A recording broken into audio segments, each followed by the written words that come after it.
The Giants decided to part ways with their head coach, Pat Shurmur, after just 2 seasons. Lance, we heard both from John Mara and Steve Tisch, the Giant corners, today in press conferences, and they said a lot. I think a good place to start is why they decided to move on from Pat Shurmur, and John Mara was very clear about it. The team did not win enough games this year, and there were a number of games that he felt the team could have or should have won, but they didn't. And it's something we've talked about over the course of the year, that middle stretch of games, they play teams that are in the lower half of the standings, teams that are now going to pick in the top 10 in the draft this year. And it was games that they could have won, but they never made enough plays on the field where they were able to pull out those victories. Yeah, Shurmur ended up 9-23 over his 2 seasons here with the Giants. And as John Mara laid out, John, a lot of games you look back during that 9-game losing streak where there were a number of competitive games that sometimes did come down to the wire, whether it be the defense not being able to make a stop, the offense not coming through. I think that was a big factor when they looked back at the 2019 season and examined what took place here. But the bottom line is, at the end of the day, unfortunately, we are all determined based on our records when it comes to the head coaching position. It's not to say that the coach is the only reason why the team fell short in terms of expectations, but that record is obviously a big indicator. As John Mara said he took full responsibility at the top of the organization, as well as, what has transpired over these last 2 seasons. And you look at the 4 wins this year, they came against teams that are under 500 over the course of the year. And you look at that losing streak of 9 games, you have losses against the Vikings and the Patriots. Those are good playoff teams. You can understand. You don't accept them. You don't live with them, but you understand losing to teams of that nature. But losses to the Cardinals at home, loss to the Lions, loss to the Jets, even a team like the Bears, who had really struggled leading into that game. Those are games where you head into those ball games and you think, based on where these teams are in terms of their competitiveness over the course of the year, these are games the Giants should have been able to win, and they lose. A lot of them are close games, all one-score games, Arizona, Detroit, New York, and Chicago. They weren't able to come up with those victories, and I think when you take a look at the season, that streak and some of those losses within that losing streak are the games that led to the decision that got made.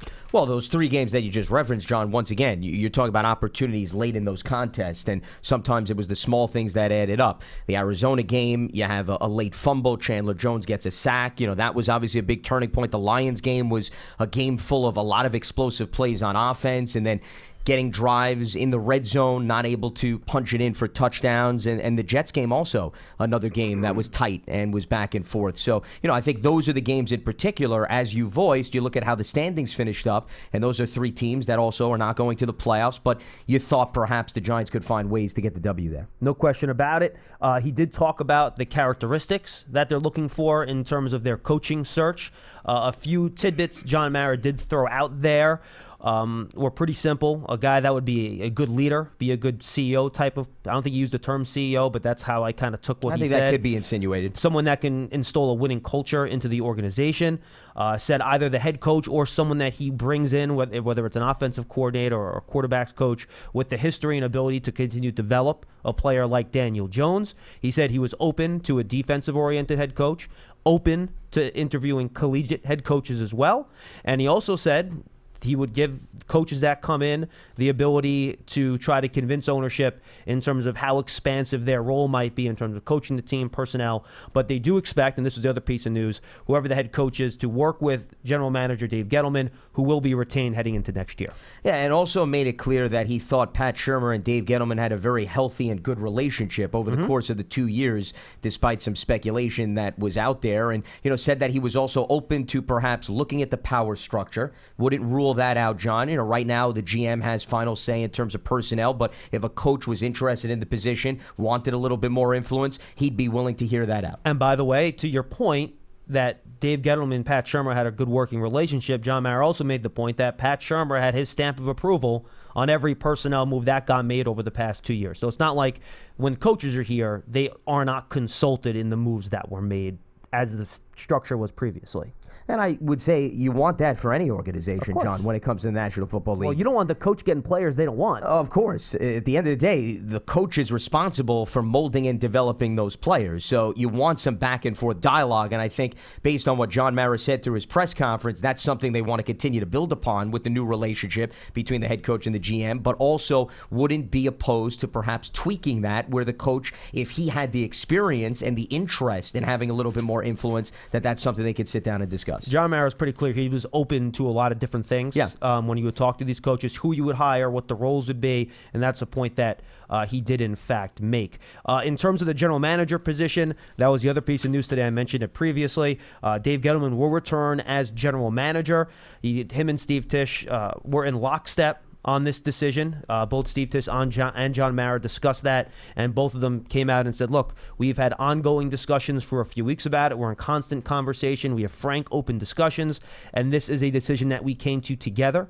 There were reports out there that there was a 50-50 split, and they were disagreeing and all that stuff. Both parties were very clear to put that to rest, that was not the case. So very important to get that out there based on what those two gentlemen said over the course of the day. But they really want to give Dave Gettleman more time to see if the plan he's put in place, and that is in terms of roster building, the young players, and in terms of the changes he's made in the organization. They've organized the scouting department, changing the way you scout players, the grading system.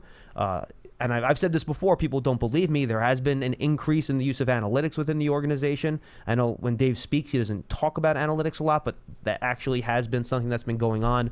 And John Mara mentioned that within the organization as well. And he wants to give more time for that to develop to see if it will turn into success if given more time. Because when we started this process 2 years ago, Lance, we all knew it was more than just a 2-year process.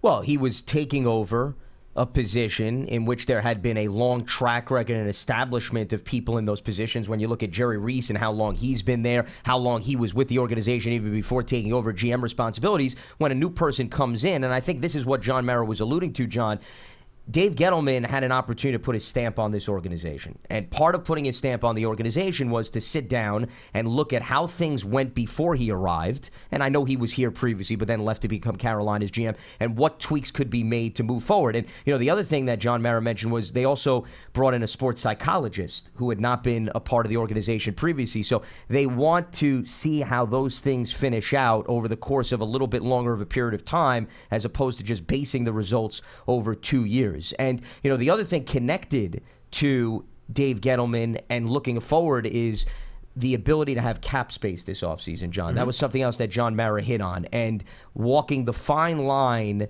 to avoid what happened in 2016 when they went on a spending spree and brought in a number of key guys, and the results were immediate in terms of them making the playoffs in 2016. But as John Mara pointed out, it was short-lived results because they then couldn't make the playoffs moving forward. So they've got to find the balance, he said, this offseason to bring in free agents, but as complementary pieces to the nucleus that they've already built through the draft. And also emphasize, by the way, the draft is the way to go to build a franchise, not necessarily free agents. And he made the point moving forward, just as important as this year's draft is, they're going to select fourth, by the way. That's where they're going to pick in the draft. And the free agent class is just as important for the young players currently on the roster to get better. And he made the point that there are a lot of young players that they believe have the chance to get better.